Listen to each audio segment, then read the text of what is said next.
नमस्कार, स्वागत है आप सभी का द प्रिंट लाइन्स में। चलिए नजर डालते हैं आज की 5 अहम खबरों पर। पीएम नरेंद्र मोदी आज दिल्ली के भारत मंडपम में परीक्षा पे चर्चा के 7वें संस्करण में शामिल हुए। पीएम मोदी ने परीक्षा पे चर्चा कार्यक्रम के दौरान छात्रों को संबोधित करते हुए क्या कहा, सुनिए। आपको पता है आप किस स्थान पर आए हैं?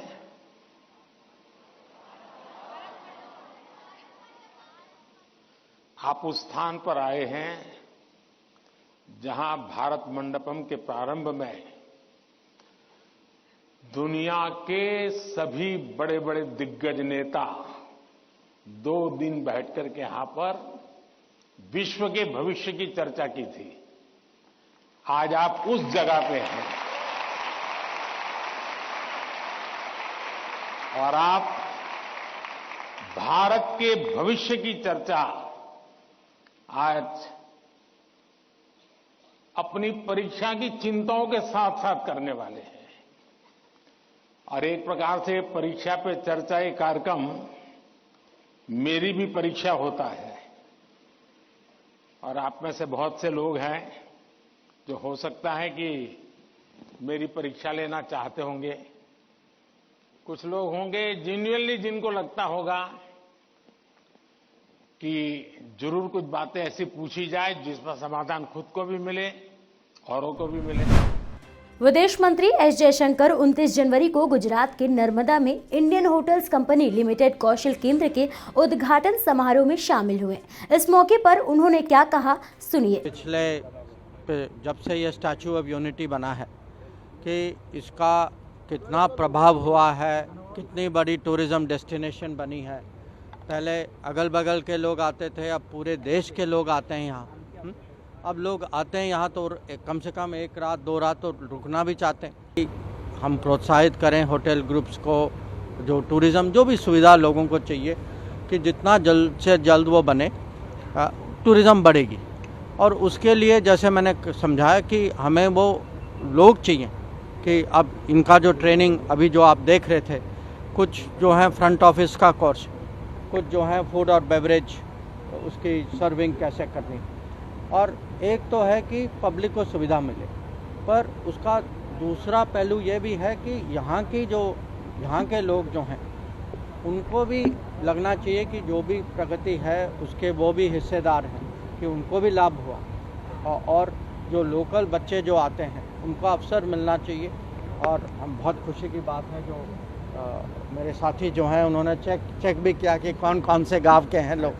तो यहीं अगर लोकल लोग जो हैं यहाँ उनकी स्किल डेवलपमेंट हो, यहीं उनकी रोजगारी हो, और एक किस्म से ये इलाके के एक ब्रांडिंग भी हो जाता है कि ये तो जो आज मैं इनकी बहुत IHCL की बहुत सराहना करूँगा कि वो उन्होंने इसको बहुत सीरियसली लिया है।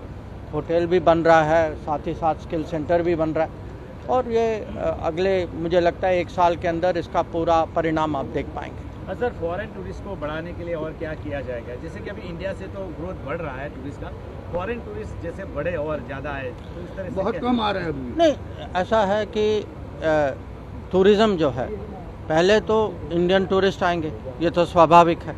हाँ, तो जितना एक किस्म से इसका स्टैच्यू ऑफ यूनिटी और केवड़िया का मैसेज फैलेगा कि ये आज जो है लोग इसमें बहुत चीज़ देखते हैं कि सबको, किसी को वाइट वाटर राफ्टिंग में इंटरेस्ट है, किसी ये आरोग्यवन जो है, जो यहाँ की जो नेचर जो है, तो ये टूरिज़्म डेस्टिनेशन जो है ये एक दिन में नहीं बनते कि इसको माने हर साल कुछ नई पहलू देनी पड़ेगी, कुछ एडिशनल कुछ अट्रैक्शन बनाना पड़ेगा। ये बढ़ रहा है, मैं खुद देख रहा हूँ पिछले 5 साल में कितना परिवर्तन आया। तो आएंगे लोग, मान के चलिए। और जब हमारे जो एम्बेसडर आए थे ना, फॉरेन एम्बेसडर दिल्ली से, वो जब आए थे यहाँ तो एक बार अब जैसे अब हमारे खुद कंपनी की बोर्ड्स आती हैं यहाँ, अपनी मीटिंग करती हैं यहाँ, अब फॉरेन बोर्ड भी आएंगे, और या जो किसी और अपने भारतीय दोस्त से सुनेंगे वो कि बहुत अच्छी जगह है, यहाँ आना चाहिए, तो ये आएगा, अपने समय पे आएगा। 22 तारीख को रामलला का प्राण प्रतिष्ठा समारोह हुआ, जिसके बाद आज सीएम योगी आदित्यनाथ ने रामलला के दर्शन किए। उन्होंने रामलला के आगे सिर झुकाया और प्रसाद भी लिया। इसके साथ ही उन्होंने अयोध्या के राम मंदिर में हो रहे कार्यों का निरीक्षण भी किया। ईडी के सामने लालू यादव की पेशी को लेकर बिहार के नवनिर्वाचित उप मुख्यमंत्री सम्राट चौधरी ने उन पर निशाना साधा है। विकास, विकास और विकास, बिहार के विकास की चिंता के लिए, क्योंकि लालू प्रसाद जी के राज्य में आतंक का राज स्थापित हो रहा था। बिहार को, क्योंकि 2020 में हम लोगों ने ही लालू प्रसाद जी को हराने का काम किया था और बीच के कालखंड में जो स्थिति उत्पन्न हुई, नीतीश जी का हम लोग स्वागत भी करते हैं कि वो एनडीए में वापस आए और बिहार के विकास के लिए डबल इंजन की सरकार यहाँ चलेगी।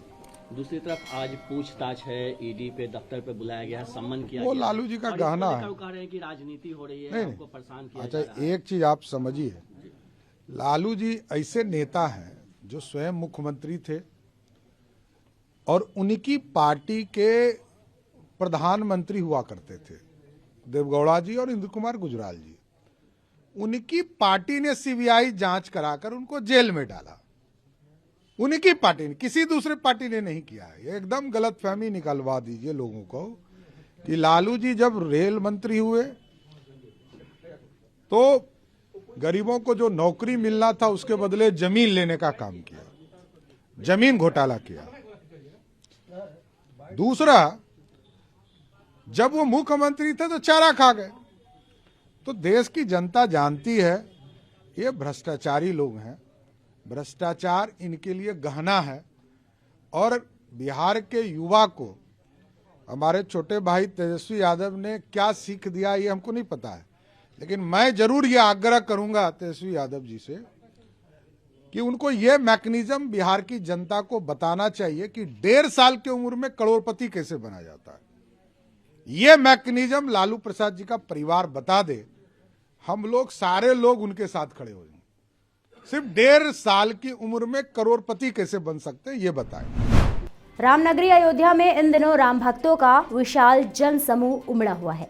ऐसे में रामनगरी अयोध्या आने वाले राम भक्तों में रामलला की तस्वीर को लेकर उनकी दीवानगी देखते ही बन रही है। यह सब हम लोग छत्तीसगढ़ से आए हैं, कवर्धा जिला से। हम लोग रामलला के दर्शन करने आए थे अयोध्या, और हम लोग अभी अयोध्या में है और एक शॉप में है जो कि ना रामलला का दर्शन किया आपने? जी, बहुत अच्छा लगा। हम लोग भावुक हो चुके थे उसके तस्वीर को देखकर, बहुत ही आनंद आया। हृदय बहुत बयान नहीं कर सकता, ऐसे लगा हम लोग को। कितने बजे से आप? हम लोग 4 बजे से तैयार हैं रामलला का दर्शन करने के सुबह से। ऐसे ही और भी खबरों को देखने के लिए बने रहिए द प्रिंट लाइन्स के साथ।